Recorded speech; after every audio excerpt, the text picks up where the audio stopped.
Non pas une seconde place, non pas une tierce place. Mais Jésus lui m'a dit, moi je m'en vais au Père, je vais préparer votre place. Et cette place, c'est une place de gouvernant. C'est une place où on règne avec lui, où on domine avec lui. Et d'ailleurs, ça n'arrivera pas seulement à la fin des jours, mais ça va commencer dès aujourd'hui au nom de Jésus. Celui qui croit qu'il va régner avec Dieu, dès maintenant, il peut donner un puissant Amen. Merci Jésus. Alors Père, inspire encore aujourd'hui les paroles de nos bouches, les pensées de nos cœurs. Conduis-nous, montre-nous la voie et le chemin à suivre. Au nom de Jésus. Amen. Alors, tu peux prendre le temps de t'asseoir là où tu es. Prends place, prends place, prends place. Wow. Ok.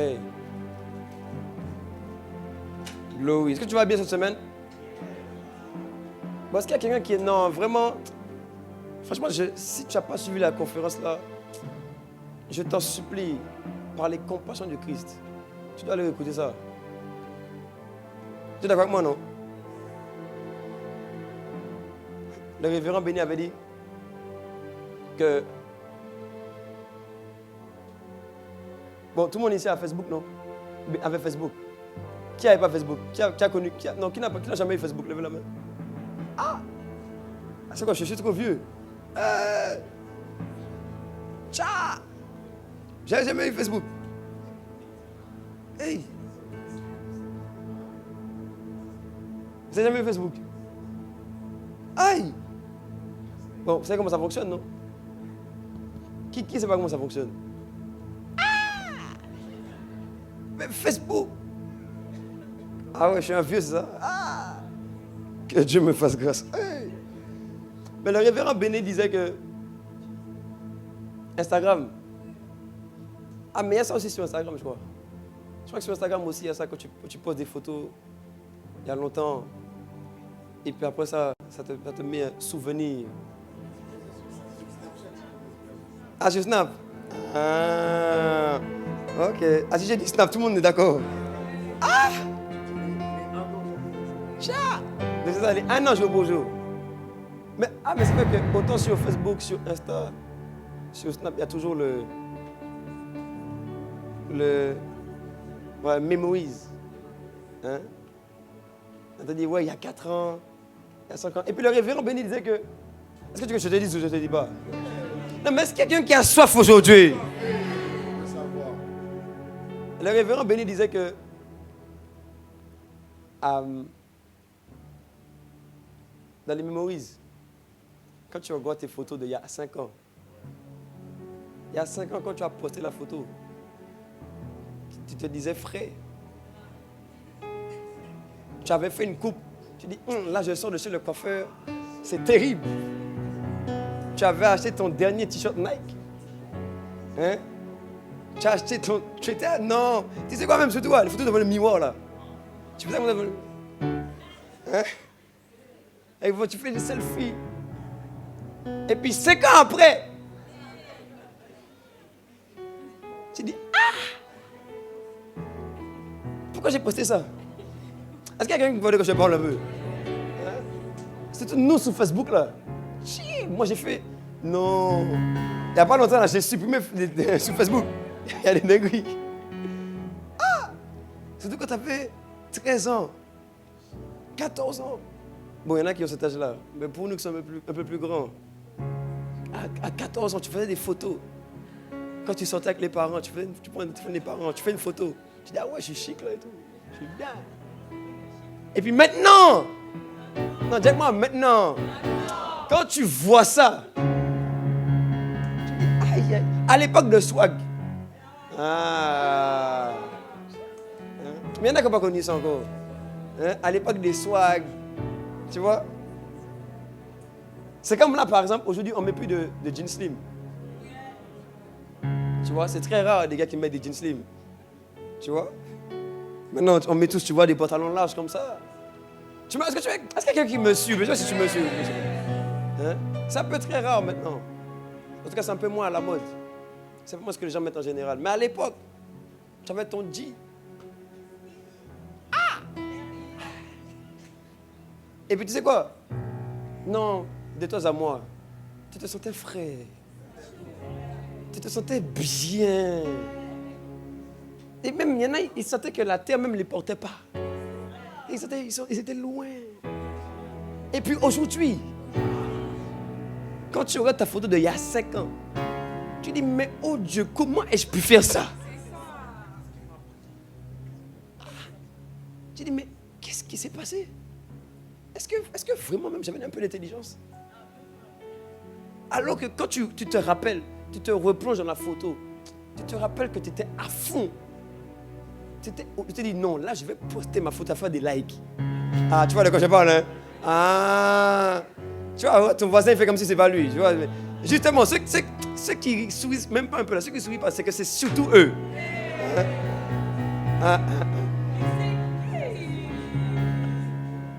Et tu vois, il disait que c'est quand le temps est passé que finalement tu te rends compte peut-être de tes erreurs. Il y a des choses que tu aurais fait différemment. Tu te dis, ah, bon, peut-être que j'aurais fait la photo, mais je n'aurais pas posté. Peut-être que j'aurais fait la photo, mais à la limite, je vais garder ça pour moi et ma famille. À la limite, je vais garder ça juste, peut-être juste pour moi seulement. Mais tu vois, c'est le temps qui est passé qui a ouvert un peu tes yeux. Tu te dis, ah ouais, moi vraiment j'ai fait ça quoi. Tu te dis, ah pitié quoi. Ah, tu vois de quoi je parle? Et puis il disait que une des manières d'apprendre, de s'améliorer, de grandir, c'est le temps. Tu vois? Mais il disait maintenant aussi une deuxième chose. Qu'est-ce que tu veux savoir aussi? Je veux savoir après.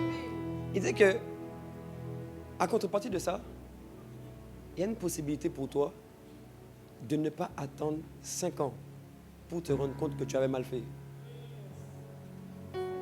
De ne pas attendre 5 ans pour te rendre compte que le choix que tu avais fait hier n'était pas le bon. C'est comme quand tu... Ok. C'est comme quand tu fais le choix des études. Tu commences bac plus 1, bac plus 2. Quand tu arrives à plus 2, tu dis, en vrai, j'aime pas trop ce que je fais. Maintenant, tu es dans un dilemme. Est-ce que je fais machine arrière pour recommencer en plus 1? Là, tu dis, mais attends, mais je vais perdre 200. Est-ce que j'ai menti? C'est comme que tu t'es engagé dans cette relation-là.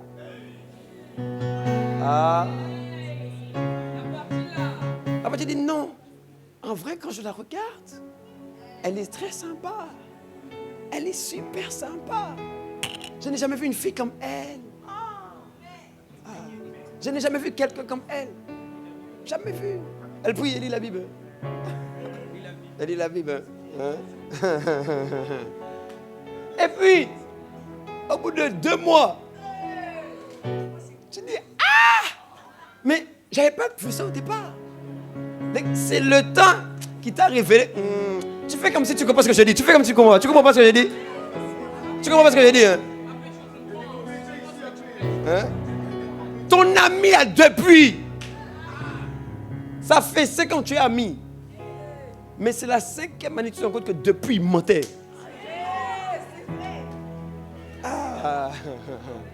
Ça fait 5 ans, il ment sur tout. Il a même menti sur son adresse. C'est pour ça qu'on n'est jamais allé chez lui.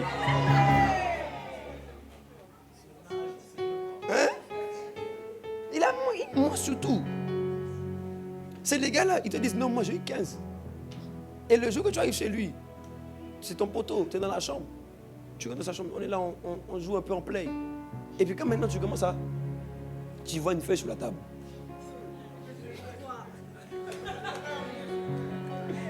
Tu vois, il y a écrit 8. Tu dis, mais attends, Guy, tu m'as fait dire que tu avais eu 15. Je ne comprends pas. C'est quoi ça? Tu m'avais dit 15, c'est pas 15. Quel menteur! 15. De 15 à 8. Waouh! Waouh!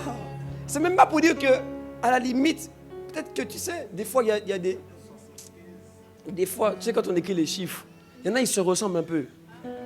Tu vois, tu peux faire un 5, et puis quand tu fais le 5, tu fais la queue descendre un peu, ça ressemble un peu à un 6. Tu Toi, des fois, quand tu fais un 5, ça ressemble un peu à un 9. Quand tu rapproches un peu trop les... Là, c'est pas ça. Là, c'est 15 et 8. Ça n'a rien à voir. Guy, mais pourquoi tu as menti?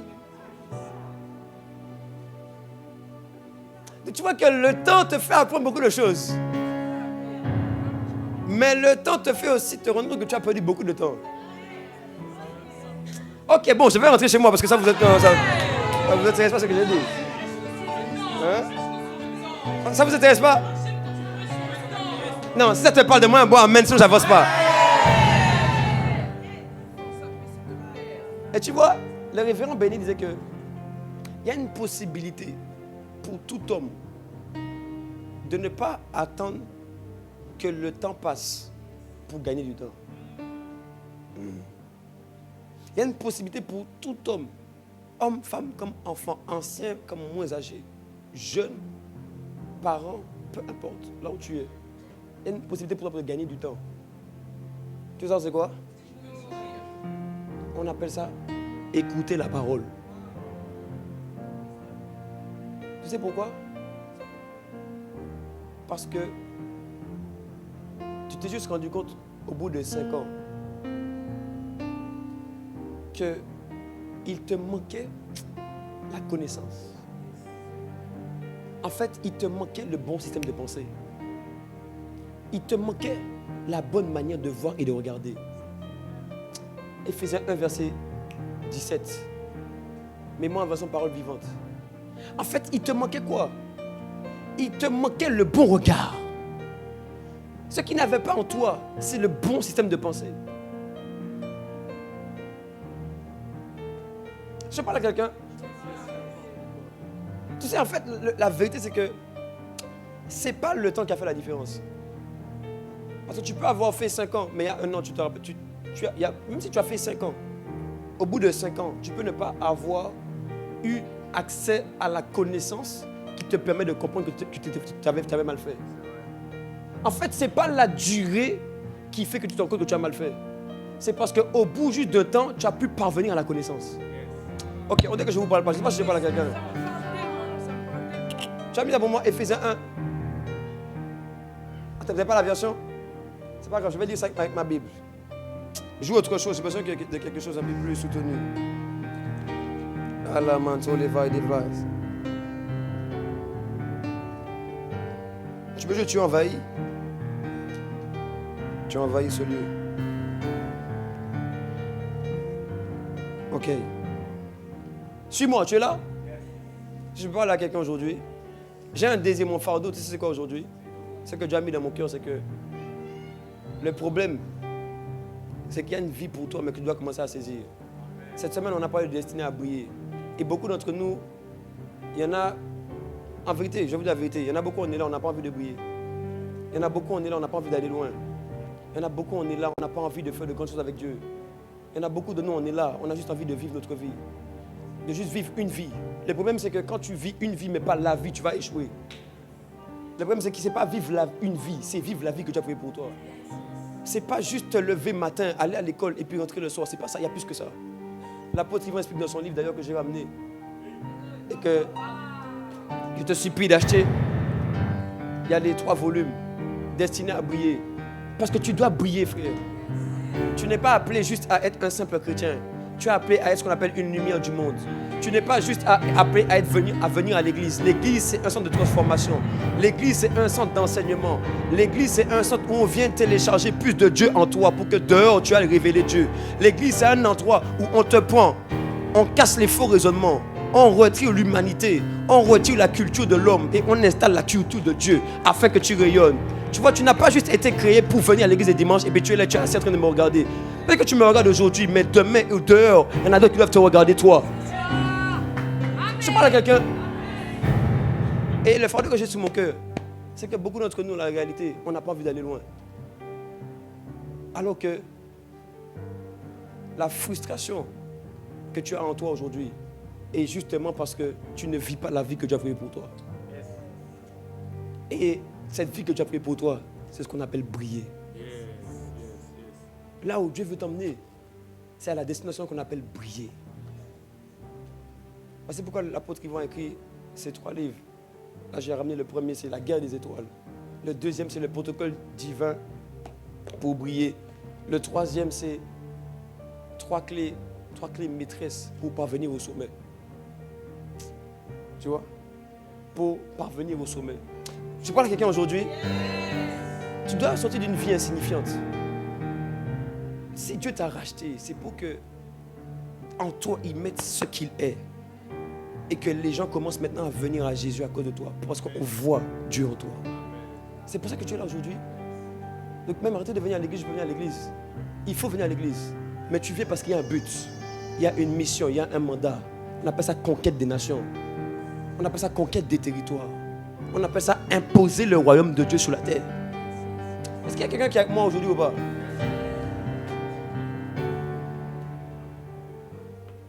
D'ailleurs, je veux le faire encore. Et rendre grâce à Dieu pour mon Père, pour notre Père, l'apôtre Yvan. Tu peux acclamer Jésus pour lui? Non, il a écrit des livres incroyables. Ça nous bénit. Ça nous fait... Non, mais acclame Jésus pour l'apôtre Yvan Kassanou, le général de Dieu. Oui. Yeah. Alors, attends. Je vais t'aider. On m'a posé une question importante. Que c'est une parenthèse que j'ouvre. C'est que par rapport, je suis dans mon message toujours. C'est même ça, c'est important. Mais quelqu'un m'a posé une question, il m'a dit, mais pourquoi vous aimez autant l'homme de Dieu ou le serviteur de Dieu? Pourquoi vous l'aimez autant? Pourquoi vous faites autant de choses? Je peux t'expliquer ou pas? Je lui ai dit, ce n'est pas du fanatisme. C'est reconnaissance envers quelqu'un qui nous a aimés et qui donne sa vie pour nous. Tu vois? De la même manière que les parents donnent leur vie pour les enfants, de la même manière, ceux qui font le travail de Dieu et le ministère, ils donnent, et ils donnent leur vie, ils sont en train de payer un prix. Mais la preuve, regarde, ton système de pensée change. Pourquoi? Parce qu'on t'explique la Bible. Regarde, tes peines de cœur sont en train de quitter parce que tu viens ici, on t'enseigne, maintenant après ça part. Mais du coup, pourquoi vous ne voulez pas reconnaître les hommes de Dieu qui travaillent, qui se donnent, qui jeûnent, qui prient, qui cherchent Dieu pour vous? Après, tu viens le dimanche, on enseigne, tu dis, oh, Dieu m'aime, je suis là. Donc du coup, maintenant, ta semaine a changé. Tu as passé une semaine pourrie. Maintenant, tu dis, je vais enfin passer une bonne semaine. Mais tu ne veux pas reconnaître qu'il y a quelqu'un qui obéit à Dieu, qui le suit. Par amour pour toi, tu ne veux pas l'aimer. C'est ingrat. Je peux dire la vérité, c'est ingrat. Ça, c'est le problème des gens. Moi, j'ai décidé, je ne serai jamais ingrat. Tu vois, si même je peux t'enseigner tout ça, c'est parce qu'il y a quelqu'un qui m'a fait confiance. Il m'a enseigné, il m'a pris, il m'a assis. C'est pour ça que je suis là aujourd'hui. Celui qui m'a envoyé. Mais la sagesse que j'ai là, tu vois, vous savez de moi, c'est lui-même qui m'a enseigné les Écritures, frère. C'est ces enseignements que j'écoutais matin, midi, soir. Maintenant, j'ai reçu sagesse et intelligence. Pourquoi vous ne voulez pas reconnaître les hommes de Dieu? Il ne faut jamais faire ça. Mais il y en a beaucoup qui sont bloqués pour ça parce que 2 Timothée 5, il dit que ceux qui travaillent, que ceux qui dirigent bien, voici ce qu'il dit. Il dit que ceux qui dirigent bien le troupeau, ils sont dignes d'une double honneur. Ça, c'est écriture. Il dit surtout ceux qui travaillent à la prédication et l'enseignement. Moi, je ne suis pas, attention, je ne suis pas en train de dire qu'on force à honorer. Jamais de la vie. Ne force pas les gens à honorer. Tu peux 2 Timothée chapitre 5, je crois. 4. Oh non, c'est pas ça. Vas-y, trouve. Donc, pour ça, pour dire quoi? Ce n'est pas du fanatisme. C'est de la reconnaissance.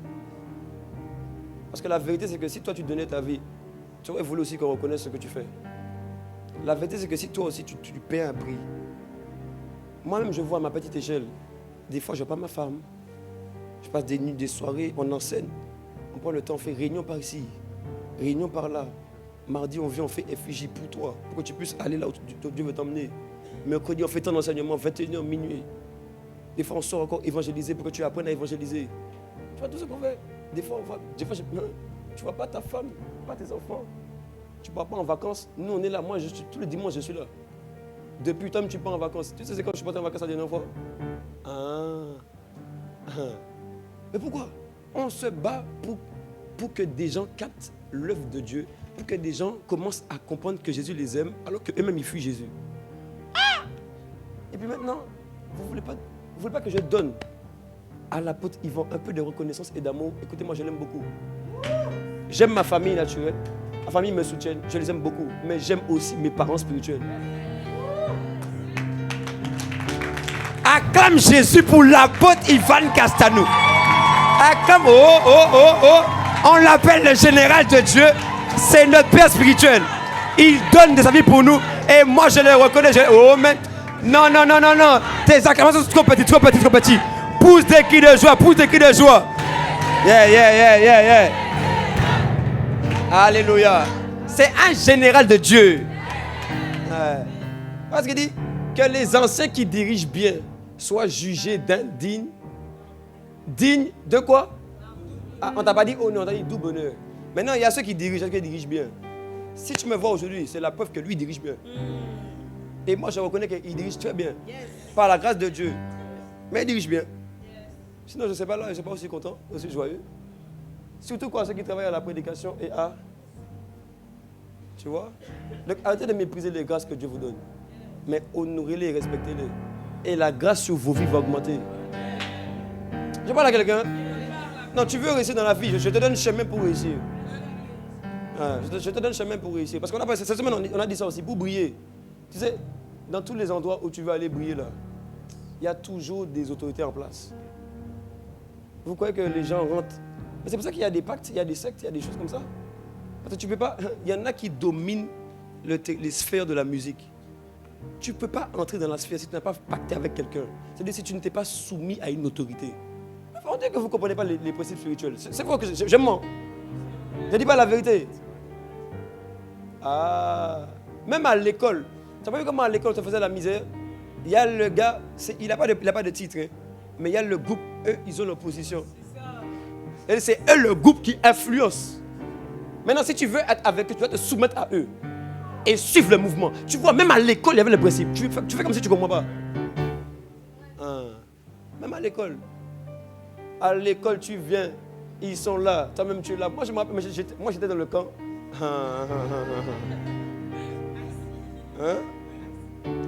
Non, j'ai passé un moment aussi dans mon camp où j'étais de celui qui se soumettait pour suivre, pour faire comme les autres, pour que je sois accepté. Donc j'ai connu ça. Donc les amis, le monde naturel vous enseigne. Comprenez, ouvrez les yeux. Soyons des jeunes spirituels, des gens remplis de sagesse et d'intelligence. Tu ne vas jamais être une autorité spirituelle si tu ne reconnais pas les autorités spirituelles. Comme tu ne peux pas aller dans une sphère et puis tu veux monter et puis tu ne reconnais pas les autorités qui sont là-bas. C'est pourquoi il y a des pactes, il y a tout ça. Toi, là, c'est gagner du temps. Mais là, c'est juste dimanche. C'est-à-dire que si cette semaine, tu n'as pas suivi, regarde le temps que tu as raté. Parce que cette semaine, on a racheté beaucoup de temps. Est-ce que tu me comprends? Je te vois racheter beaucoup de temps. Je te vois devenir un jeune sage et intelligent. Très sage et très intelligent. Est-ce que tu me suis? Je parle à quelqu'un? Alors, je disais, les amis, beaucoup d'entre nous, on ne comprend pas qu'il y a une grande destinée sur nos vies. Peu importe là où tu as commencé, I tell you, je te dis, il y a une grande destinée sur ta vie. Amen. C'est pour ça qu'on ne t'a pas destiné à briller. Yes. Maintenant, le problème, c'est quoi? Mais moi, Ephésiens 1, je vais lire ça de façon parole vivante. Are you here? Ah, tu parles pas anglais? Ephésiens 1, chapitre 1, verset 16. Oh Seigneur, aide-nous. Mandos Kepla Devas. Regarde ce qu'il dit. 17 plutôt, je vais aller à 17. Il dit, ce que je demande, c'est que le Dieu de notre Seigneur Jésus-Christ, le Père qui possède toute gloire, vous donne l'esprit de sagesse et de pénétration spirituelle pour que vous puissiez sonder les mystères afin de mieux le connaître. Donc Paul est en train de prier. Il dit, je prie que Dieu te donne un esprit de sagesse. Ici, le mot pénétration spirituelle, c'est... Je ne sais pas si vous voulez que je vous explique ça. Vous avez envie? Pénétration spirituelle ici, c'est encore le mot révélation. Révélation, ça veut dire quoi? Il faut que tu vois un objet sur lequel on a mis un voile. Et quand on retire le voile, tu as enfin accès à ce qui est en dessous du voile. Ça veut dire que tant que le voile est mis, tu vois, si je mets un voile ici, tu ne vois pas la chair. Mais si je retire le voile, tu pourras voir la chair et avoir accès aux informations sur le pupitre qui est ici. Est-ce que vous me comprenez? Donc tant que le voile est là, tu ne vois rien. Donc tu ne peux pas dire qu'ici, il y a un pupitre, il y a mon téléphone, il y a un livre, il y a une Bible. Bon, d'ailleurs, elle est où ta Bible? Ah. Dimanche prochain, il faut ramener ta Bible. Il dit à le JP, tout le monde ramène ça. Voilà. Merci bien. Il faut que j'avance, mon temps avance. Mais regarde, il dit quoi? Il dit ici, un esprit de quoi? De sagesse. La sagesse, c'est quoi? C'est pas la sagesse humaine qu'on dit, les philosophes, là, c'est pas ça. Qui connaissent plein de choses. Ça, c'est la sagesse humaine. Même dans Jacques, on dit que la sagesse de Dieu n'est pas une sagesse humaine, charnelle ou diabolique. Donc, Satan, le diable a une sagesse. La chair, le péché a une sagesse. Et puis les hommes ont une sagesse. Maintenant, ce qu'on appelle sagesse de Dieu. La sagesse de Dieu pour les hommes, c'est la capacité à savoir, à faire, à suivre, à aller exactement là où Dieu veut t'emmener. Voici pourquoi il dit ici, sonder les mystères afin de mieux le connaître. Tu vois, donc c'est pour que tu puisses connaître les mystères, ce que Dieu veut, ce que Dieu a prévu pour toi. Que tu puisses connaître Dieu, connaître sa volonté, connaître tout ce qu'il est pour mieux marcher dedans. Mais tu ne vois pas que quand tu ne connais pas, tu tournes en rond. Tu ne vois pas que quand tu ne sais pas quoi faire, tu tournes en rond, tu passes 2 jours, tu dis, oh, je dois trouver un travail, mais je ne sais pas quoi faire. Tu vois? Ça veut dire qu'il te manque de la sagesse, ça veut dire qu'il te manque une direction divine. Que quelqu'un reçoive la sagesse aujourd'hui. Et puis il dit maintenant, pénétration spirituelle, c'est révélation. C'est-à-dire c'est avoir accès aux choses de Dieu. C'est avoir accès à la connaissance de Dieu. C'est avoir accès aux choses que Dieu dit. Il dit maintenant, quand tu vas avoir ces 2 esprits-là, c'est-à-dire quand tu vas augmenter ça en toi, tu vas pouvoir avoir quoi? Tu vas pouvoir connaître les mystères de Dieu et le connaître davantage. Je parle à quelqu'un aujourd'hui ou quoi? Maintenant, verset 17, 18, maintenant, regarde ce qu'il dit. Il dit, et qu'il vous accorde une pleine lumière et qu'il augmente l'acuité de votre vision spirituelle afin que vous compreniez en quoi consiste l'espérance vivante à laquelle vous avez été appelés. Éphésiens 1, 18 dans la version normale, donc la version Louis II. Regarde ce qu'il dit.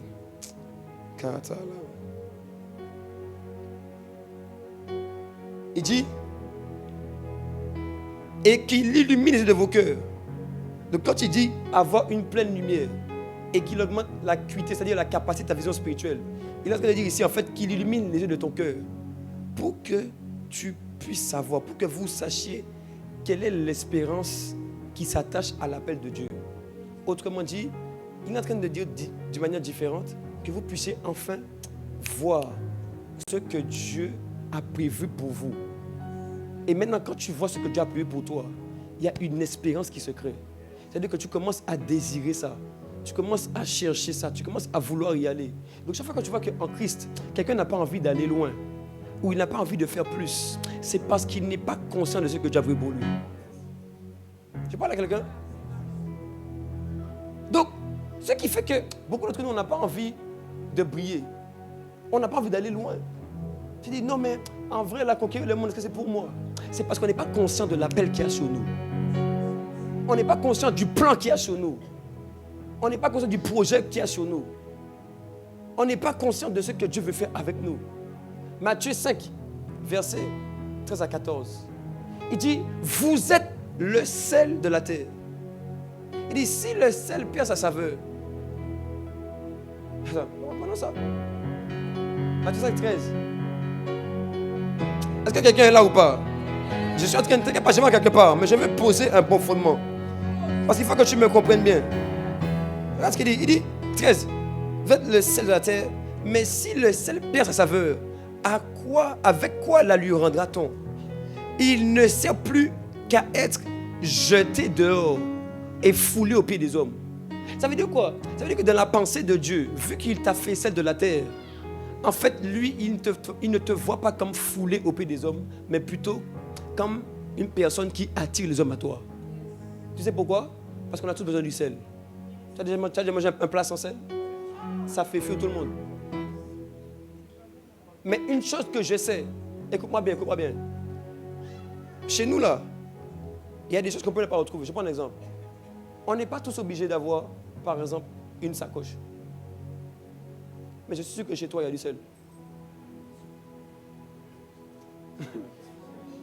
On n'est pas tous obligés d'avoir des Nike Air Max ou je ne sais pas quoi.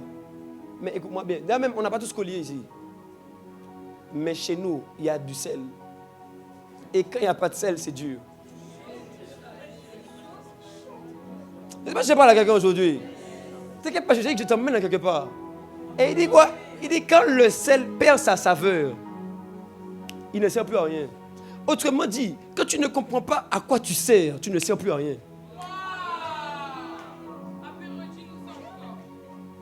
Parce que le but du sel, c'est d'avoir de la saveur pour donner goût aux aliments. Maintenant, toi, tu dis, je ne veux plus chercher à donner du goût aux aliments. On va te mettre à la poubelle. Maintenant, le goût que Dieu veut donner à ta vie, c'est briller. Le goût que Dieu veut donner à ta vie, c'est manifester un caractère. Et briller, c'est quoi? C'est manifester des œuvres. Ça veut dire, c'est enfanter des choses sur la terre qui vont prouver que Jésus existe et qu'il est vivant. Est-ce que je parle à quelqu'un aujourd'hui? Est-ce que quelqu'un me suit? Donc, ta vie n'est pas faite pour rester... Ok, verset 14. Vas-y, 14. Il dit maintenant, deuxièmement, il dit, vous êtes la lumière du monde. Il dit, une ville située sur une montagne ne peut être quoi? Tu sais pourquoi? Parce que quand la ville est sur la montagne, forcément, elle va être éclairée et on va la voir. Est-ce que tu me comprends? Verset 15. Et on n'allume pas une lampe pour la mettre sous le boisseau. Donc tu vois, le fait que tu veuilles trop te cacher, ça prouve que tu es en train de vouloir agir contre nature. Il y a un temps qu'on appelle le temps de la préparation où Dieu te cache. Mais il y a un temps où Dieu doit t'élever pour que par toi, les hommes puissent revenir à Jésus. C'est ce qu'il dit ici. Il dit, mais on la met quoi? Sur le chandelier. Et elle éclaire tous ceux qui sont dans la maison. Ça veut dire quoi? Bon, dans ta maison, toi tu mets la lampe sur la table. Bon, dis-moi, dans ta maison, tu mets la lampe où? Même quand on va chez vous là, et qu'il n'y a pas de lampe au plafond, c'est dur. Quand la lumière du plafond ne s'allume plus, tu as une petite lampe dans un coin. C'est très difficile. Mais tu as besoin de la lumière pour que tous ceux qui viennent dans l'appartement, dans la maison, dans la pièce, soient éclairés. Dieu dit, moi, je veux te prendre pour que je te mette en haut et que tous ceux qui viennent soient éclairés. Je parle à quelqu'un aujourd'hui. J'ai dit que tu vas éclairer comme jamais auparavant. Donc, ton but, c'est de briller.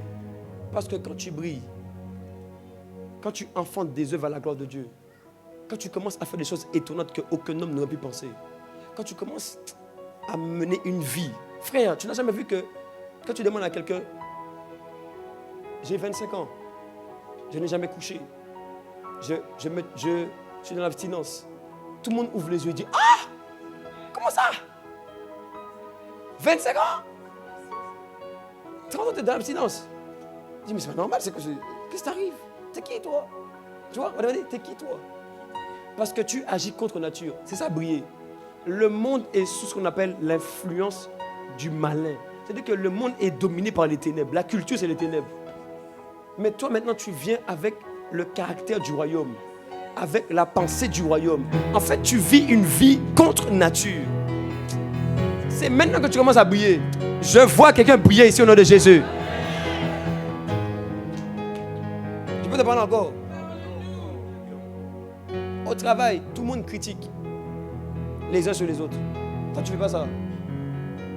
On dit, mais comment lui, nous, on parle mal parce qu'il y a des gens, des fois, qui font mal au travail. Et tu vas dire, c'est justifié de le critiquer. Mais quelqu'un qui brille ne fera jamais ça. Parce qu'il est conscient que son but, ce n'est pas d'écraser ceux qui sont dans les ténèbres.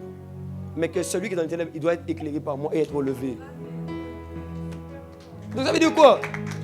Ça veut dire que ce que Dieu veut faire avec toi est contre nature, est anormal ou encore paranormal. Là où tout le monde dit non, moi je me rappelle, quand je me suis converti, j'ai dit bon, j'arrête les trucs des femmes et tout ça là. On m'a dit, Maintenant, tu es dans l'abstinence. Tu fais des trucs bizarres. C'est quoi ton problème? Tu vois, j'étais pas comme la normale. Il est possible que si on ne reconnaît pas ton anormalité, c'est que tu sois dans le même bateau que les autres. Ok, bon, je ne sais pas si je vois là quelqu'un. À partir de cette saison, tu rentres dans la normale. Et tu vas manifester ta lumière au nom de Jésus. Je parle à quelqu'un ou pas? Maintenant, laisse-moi continuer. Tu peux avancer? Bon, ben, remets-moi Matthieu 5, je finis avec ça. Matthieu 5, remets 5, 15. Regarde ce qu'il dit maintenant. Ok, vas-y, verset 16 maintenant. Regarde, il dit que votre lumière luise. Quoi? Devant les hommes. Il dit, et afin qu'ils voient vos bonnes œuvres et qu'ils glorifient votre Père qui est dans les cieux. C'est ça, briller. Briller, c'est que d'abord, Dieu a mis en toi une identité. On appelle ça celle de la terre. Lumière du monde. Il dit, vous êtes identité. Est-ce que vous me suivez ou vous ne me suivez pas? Il dit, vous êtes identité. Mais après, il dit, après ton identité, il y a des œuvres qui sortent. Parce que ce que tu es va engendrer ce que tu fais. On ne peut pas demander, j'aime dire ça, on ne peut pas demander à un chat d'aboyer.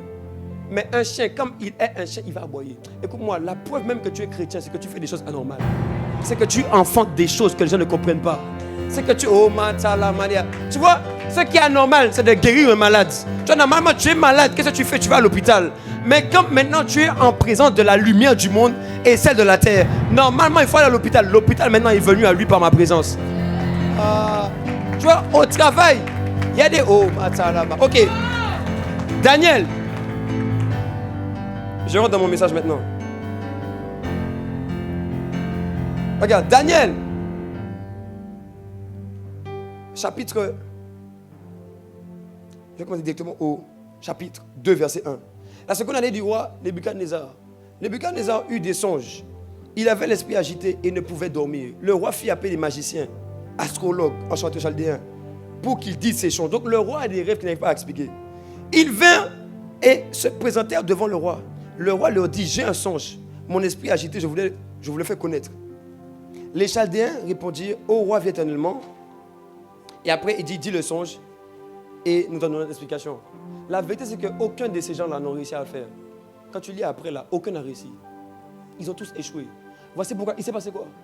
Après ça, le roi a dit, vous allez lire l'histoire chez vous. Voici pourquoi tu dois lire la Bible cette saison. Après ça, qu'est-ce qu'il a dit? Après ça, là, quand personne n'arrivait à répondre au songe du roi, le roi a dit, bon, faites-moi mourir tous ces gars-là. Maintenant, on dit, ah, il y a quelqu'un là. Daniel a entendu l'histoire. Il dit, ah bon, le roi a un songe, je n'arrive pas à expliquer. Il dit, bon, faites-moi venir, faites-moi écouter le songe. Daniel vient, il écoute le songe. Il donne explication. Et maintenant, écoute ce qui se passe. Daniel 2,46. On dit, alors, là, Daniel vient de donner l'explication du songe.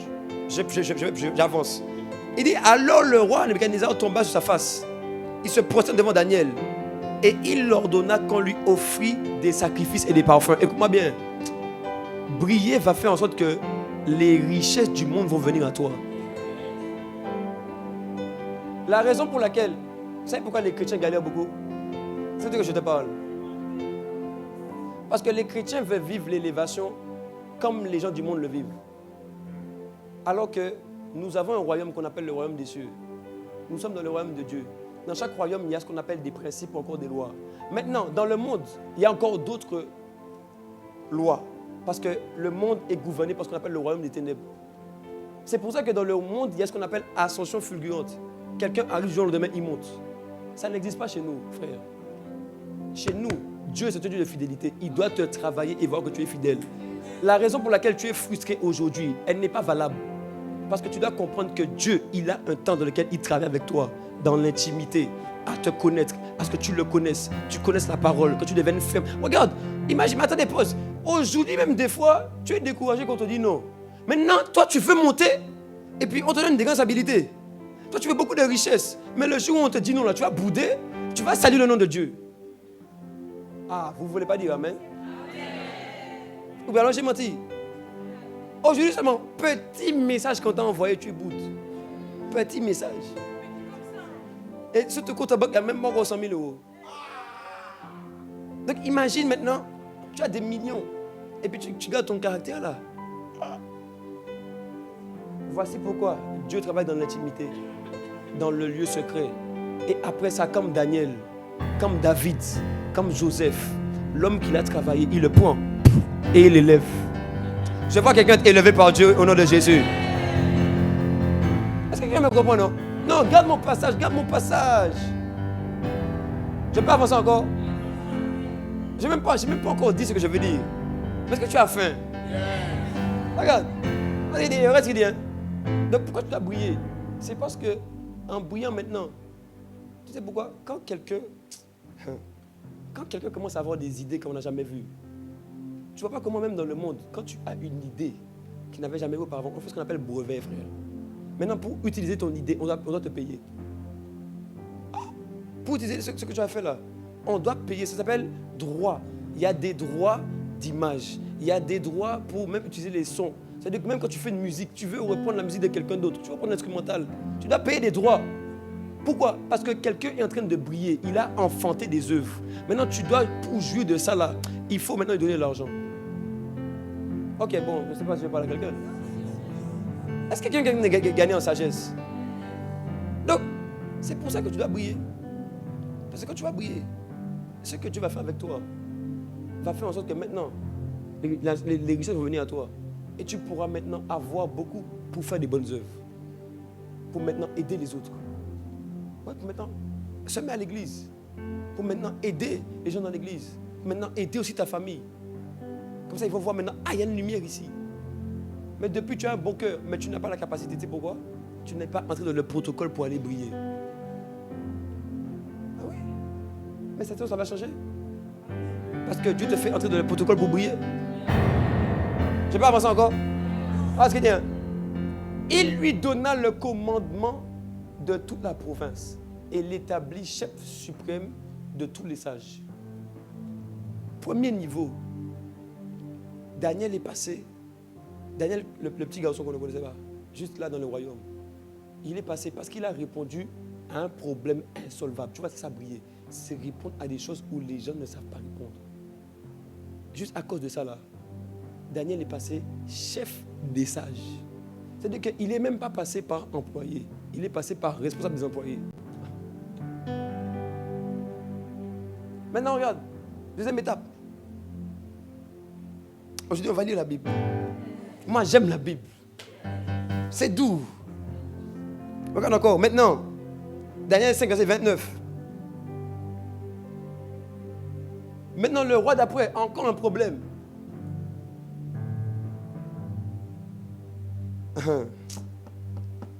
Je raccourcis l'histoire pour que tu puisses comprendre et qu'on ne fasse pas perdre de temps. Mais là encore, Daniel 5. Là, c'est le fils de l'ancien roi. Donc, on a vu de Daniel 2. Maintenant, le fils a vu... Bon, il a eu une vision. Enfin, pas une vision, mais ils ont vu un droit écrit sur un mur. Il n'y a personne qui n'arrive à répondre. Encore une fois, on appelle Daniel. On dit aussitôt, Belshazzar, c'est Daniel. C'est l'autre nom de Daniel. On dit, donna des ordres. Et on revêtit Daniel de pourpre. On lui mit au cou un collier d'or. Et on publia qu'il aura la 3e place dans le gouvernement du royaume. Regarde ça. Donc ça veut dire, première étape, il est passé chef des sages. Deuxième étape, Daniel est maintenant devenu 3e dans le gouvernement du royaume. Tu sais pourquoi? Juste parce qu'il a décidé de briller. Juste pourquoi? Parce qu'il s'est gardé, il s'est consacré à Dieu. Il a cherché Dieu. Daniel 11, 32, il dit, Daniel maintenant va dire, ceux du peuple qui connaîtront leur Dieu, ils agiront et ils feront des exploits. Daniel a pris le temps de connaître Dieu. Il a été les excuses. Il a commencé à chercher Dieu, à prier, à commencer à méditer. Et les amis, on dit que, vous connaissez, qui connaît le jeûne de Daniel? Vous connaissez le jeûne de Daniel? Pour ceux qui ne connaissent pas, dans Daniel, on dit que Daniel a fait, je crois, chapitre 9, il a fait 21 jours de jeûne et prière juste pour comprendre ce que le prophète Jérémie avait écrit. Tu as déjà jeûné pour comprendre la Bible? Donc Daniel n'avait pas fait jeûne et prière pour pouvoir obtenir quelque chose de Dieu. Il avait fait jeûne et prière pour comprendre les Écritures. Tu imagines ça? Quelqu'un qui dit non, moi, je veux jeûner. je veux me priver pour te connaître et pour te vivre. C'est ça qu'il est monté. Regarde. Remets-moi Daniel 5. Et puis regarde maintenant Daniel 6. On va avancer. Daniel 6. Maintenant Daniel 6, verset 1. On dit Darius, maintenant c'est le 3e roi. C'est-à-dire qu'il y a eu Nabuchodonosor, il y a eu le fils, et puis il y a eu maintenant Darius. On dit Darius trouva bon d'établir sur le royaume 120 satrapes, c'est des gouverneurs, qui devaient être dans tout le royaume. Il mit à la tête des 3 et dit, ok, au nombre desquels était Daniel, ok, afin que les satrapes leur rendissent compte et que le roi ne suffit de quoi des mages. Maintenant, regarde. Vas-y, avance dans ces 3. Il dit, écoute, regarde, maintenant, le suis encore. Il dit, Daniel surpassait les chefs et les satrapes, c'est les gouverneurs. Il dit, parce qu'il y avait en lui un esprit supérieur. Écoute-moi, Daniel était un homme de l'ancienne alliance. Il n'avait pas ce que tu as aujourd'hui. Et si on dit qu'en Daniel, il y avait un esprit supérieur, imagine quel esprit qui est en toi. Parce que Daniel a marché avec Dieu à l'époque où Jésus n'était pas encore mort ressuscité. C'est-à-dire qu'à ce moment-là, Daniel n'avait pas encore en lui le Saint-Esprit. Il avait juste en lui ce qu'on appelle un grand esprit. Donc Dieu avait augmenté son esprit. D'où il avait un esprit supérieur aux autres. Maintenant, toi, tu n'as pas juste un esprit humain augmenté. Toi, tu as l'esprit de Dieu qui est venu habiter en toi.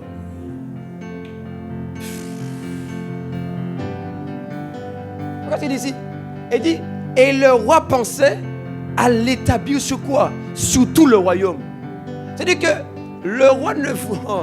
C'est-à-dire que Daniel est passé de chef de sage. Maintenant, à chef sur des gouverneurs. Maintenant, il dit, bon, il y avait les 3 gouverneurs. Il dit, bon, même sur les 3 là, je vais mettre Daniel au-dessus. À tel point où Daniel a fini à avoir même la position que le roi avait. C'est ça qu'il dit ici. Parce que tu es destiné à briller. Et ce que tu as fait avec Daniel n'est rien comparé à ce qu'il fait avec toi. Je parle à quelqu'un encore. Tu sais que tu es là. Maintenant, Daniel 1. Aujourd'hui, je t'emmène à étudier Daniel. C'est comme tu ne lis pas beaucoup la Bible. Ça va t'aider. Mais après, tu vas commencer à beaucoup lire. Demande pour Amen. Non, tu vois, tu ne lis pas Amen. C'est que tu ne sais pas lire. Daniel 1. La 3e année du règne de Joachim, roi de Juda, Nebuchadnezzar, roi de Babylone, marcha contre Jérusalem. Daniel habitait à Jérusalem. Il était un enfant de Jérusalem. C'était un fils de là-bas. Est-ce que tu me suis? Maintenant, on dit quoi? On dit que Daniel... Pourquoi il y a eu le roi Nebuchadnezzar là-bas? On dit que Daniel a été ce qu'on appelle colonisé. Donc, le Babylone, le roi de Babylone, ils sont venus dans son territoire et ils l'ont colonisé. Maintenant, regarde ce qu'on dit. Verset 2, continue. On dit, le Seigneur donc livra entre ses mains Joachim, roi de Juda, et Nabuchodonosor. Ok, vas-y, descends. Verset 3. Ok. Maintenant, suis-moi bien. Je veux que je me suive. C'est-à-dire que, parce que des fois, vous ne comprenez pas ce qui est écrit. Daniel qui est arrivé en haut du royaume de Babylone a commencé, pas comme un citoyen de Babylone, mais comme un esclave. Parce que son pays avait été colonisé. C'est parce que quelqu'un me comprend. C'est ce qu'on dit ici. C'est-à-dire que Daniel, c'est comme si nous, on est en France ici. Et puis un autre pays vient. Il colonise la France. Et maintenant, on se retrouve esclaves. Tous esclaves.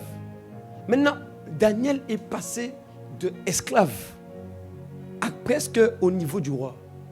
Bon, maintenant, ma question. Quelle situation, quel est le statut que tu as qui fait que Dieu ne peut pas te prendre là où tu es et t'emmener en haut? À partir d'où tu commences et tu penses que aller plus loin, c'est impossible pour toi. On n'a pas dit que Daniel... On n'a pas dit que Daniel était juste un simple homme comme toi aujourd'hui. On a dit qu'il était parmi les esclaves. C'est-à-dire qu'il a commencé à gouverner dans un territoire où ce n'étaient même pas les gens de sa nation. Et maintenant, on voit ce qu'on dit. On dit, le roi donna l'ordre à Aspenaz, chef des eunuques, d'amener quelques-uns des enfants d'Israël de race quoi? Royale. Et c'est là où on va prendre Daniel. Et de la même manière que Daniel était de race royale à Jérusalem. Donc Daniel était parmi la famille royale. De la famille royale, il est passé d'esclave. Et maintenant d'esclave, ça veut dire qu'il était en haut, en bas. Maintenant Dieu l'a pris en bas. Dieu a travaillé avec lui. Dieu a tissé une relation avec lui. Daniel a commencé à aimer Dieu, à prier, à le chercher, à avoir une relation profonde. Il a commencé à ouvrir les yeux de Daniel. C'est ce que je disais aujourd'hui. Il dit non, Daniel a compris qu'il y a une destinée pour moi. Il y a un plan pour moi. Maintenant, Daniel est monté étape par étape. Celui qui était ancien roi, enfin ancien de la famille du roi, on l'a dépouillé, on l'a mis en bas. Sûrement que Daniel était fouetté. Sûrement qu'il avait des chaînes aussi. Mais maintenant, Dieu l'a pris et il l'a fait monter. De la même manière, avec toi, Dieu veut te prendre peu importe là où tu es. Et il veut te faire monter afin que tu puisses briller et que par toi les nations reviennent à Jésus. Donne-moi un bon amen, c'est toi. Daniel, on dit que Daniel était de race royale. Mais la vérité c'est qu'aujourd'hui, tu es de race royale. Parce que ton père, ce n'est pas juste un simple homme. Ce n'est pas juste un simple esprit. Ton père, c'est le roi des rois. Ton père, c'est Dieu qui a créé les cieux et la terre. Donc tu n'es pas juste, mais 1 Pierre 5, on dit que nous sommes un sacerdoce royal, une nation sainte, nous sommes une race élue. Mais tu es une race élue, pourquoi tu vas briller? Tu es une nation sainte. Tu es ce qu'on appelle fille ou fils du roi, appelé à la royauté. Donc ton naturel, c'est de briller. Le minimum pour toi, c'est de régner. La plus faible position pour toi, c'est sur le trône. Même pas pour qu'on te voie toi, mais pour que tu rendes la gloire à Dieu. Mais c'est pour ça qu'on dit de te consacrer. C'est pour ça qu'on te dit, mais donne-toi à lui et il fera de toi. Jésus avait dit, suivez-moi et moi, je ferai de vous. Mais on te demande une seule chose, c'est de suivre. C'est de t'engager. C'est de lui donner ton cœur. Voici pourquoi il y a tant de préparation. Pour que Dieu forme dans ton cœur son cœur. Pour qu'il retire en toi ce qui est de toi. Il retire l'humanité. Il retire tes intérêts personnels. Et qu'il commence à se mettre. Tu vois, Daniel était de race royale.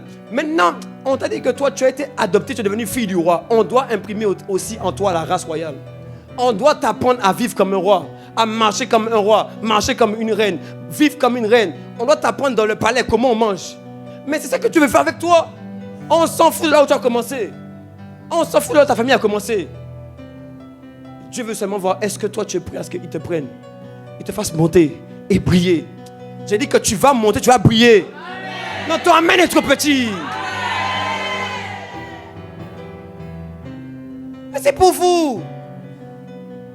C'est pour toi. C'est pas pour quelqu'un d'autre. Arrête avec les autres. On s'en fout de ta... Tu sais, Daniel avait une identité qu'on appelle identité royale. Il avait un statut social qu'on appelle esclave. D'où on s'en fout de ton statut social.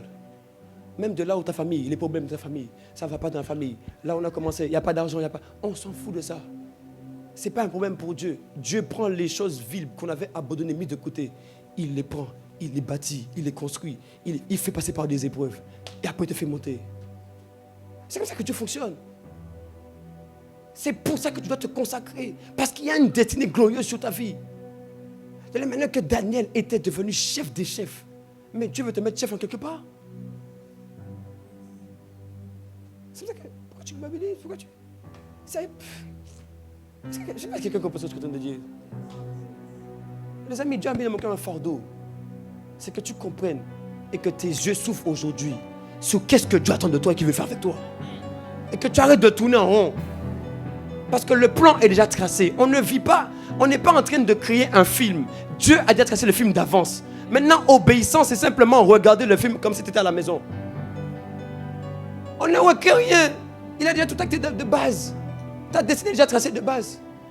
Tu dois juste maintenant obéir, te donner ton cœur, le laisser inscrire son cœur dans ton cœur, mettre ses motivations à l'intérieur de toi, qui commencent à te transformer.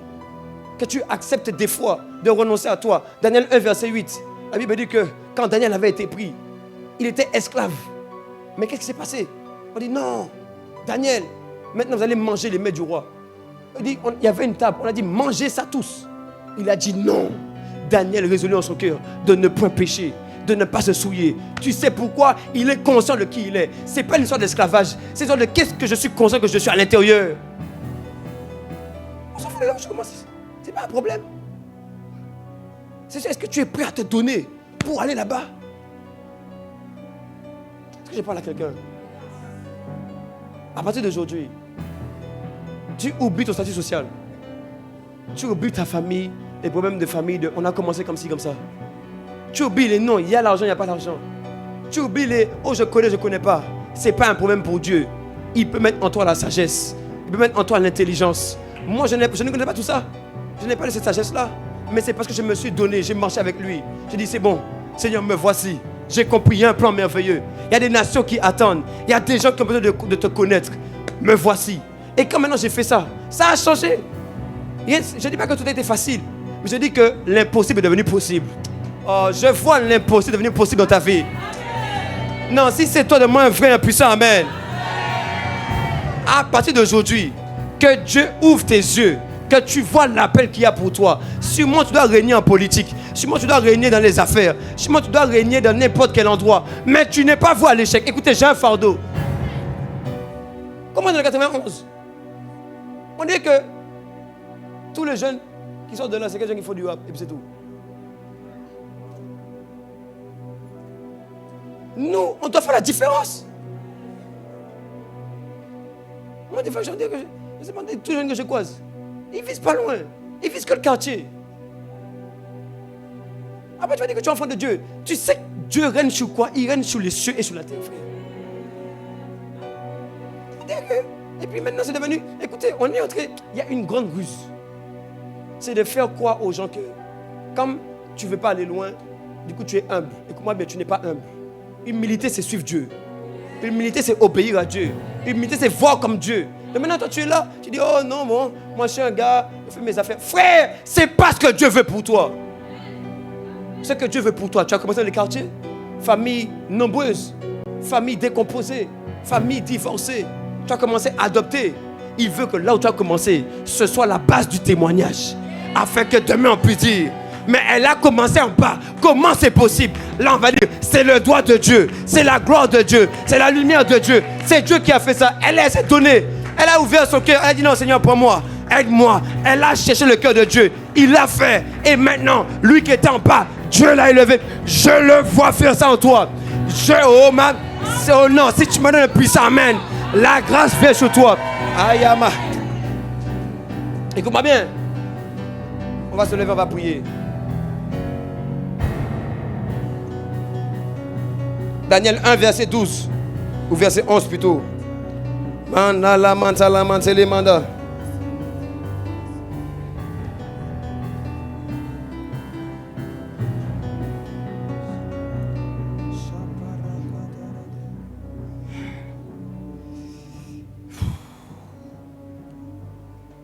Dieu a un fardeau, les amis. Il veut faire de toi un bon berger à l'image de Jésus. Un berger, c'est quelqu'un qui envoie l'amour de Dieu. On voit le cœur de Dieu. Et maintenant, il commence à prendre soin des gens. Dans le monde comme dans l'église. Tu sais, dans le monde, des fois, pourquoi on n'aime pas aller en entreprise?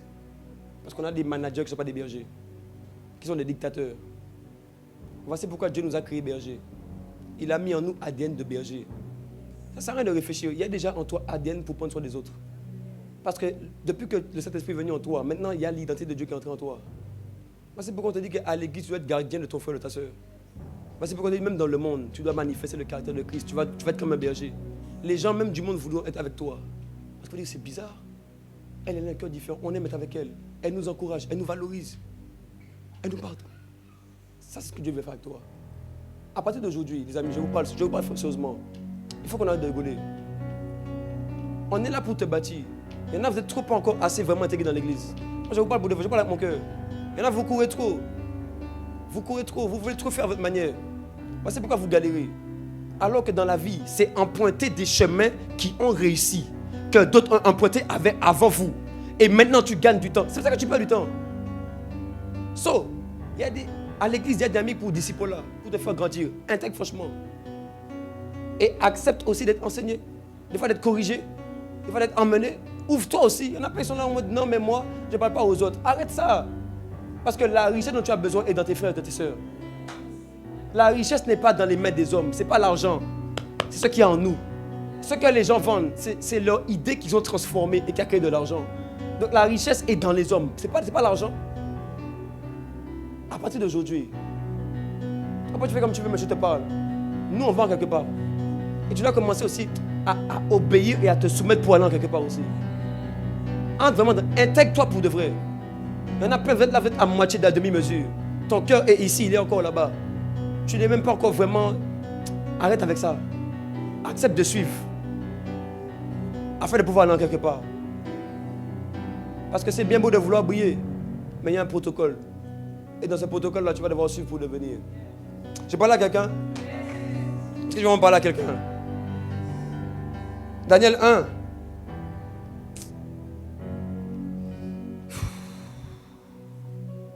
Merci Jésus. Élève la voix. Et dis Seigneur, merci. Rends grâce à Dieu qui a ouvert les yeux de ton cœur.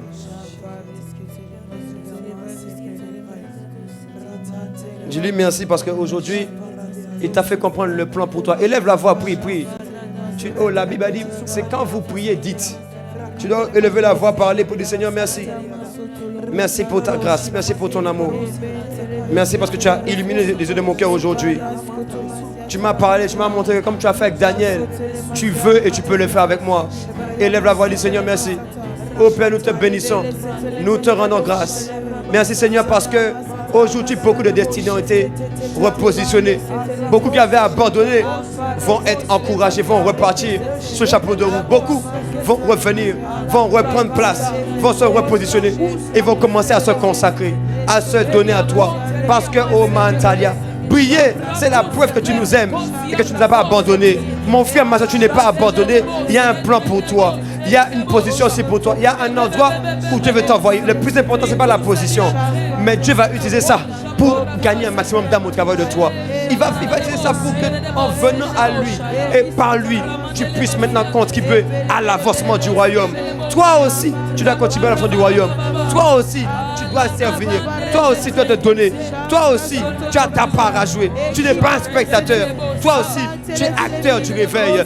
Toi aussi, tu es un instrument entre les mains de Dieu pour qu'il puisse élargir, étendre son règne sur la terre. Alors il va dire Seigneur, merci parce que tu m'as choisi, tu m'as appelé afin que je puisse prier, afin que je puisse aller là où tu veux m'emmener, afin, au Père, que ma vie ne soit pas insignifiante. Non, c'est faux. Être chrétien ne veut pas dire avoir une vie insignifiante, c'est faux. Être un disciple même amène à la lumière. Être un disciple, c'est recevoir la lumière et commencer à davantage la manifester. Alors élève la voix et dis Seigneur, merci. Merci pour ta grâce. Merci parce que tu m'as choisi. Tu m'amènes dans le Mataya Madea. Élève la voix, élève la voix, élève la voix. Shaya Matala Madea Madea. Imayanda Sore Madea Madea. Shaya Matala. Oh Père, nous te bénissons pour le fait que tu as commencé en chacun de nous. Et oh ma. Paul a dit dans Philippe, il a dit que l'œuvre qu'il a commencé en vous, Dieu la rendra parfaite.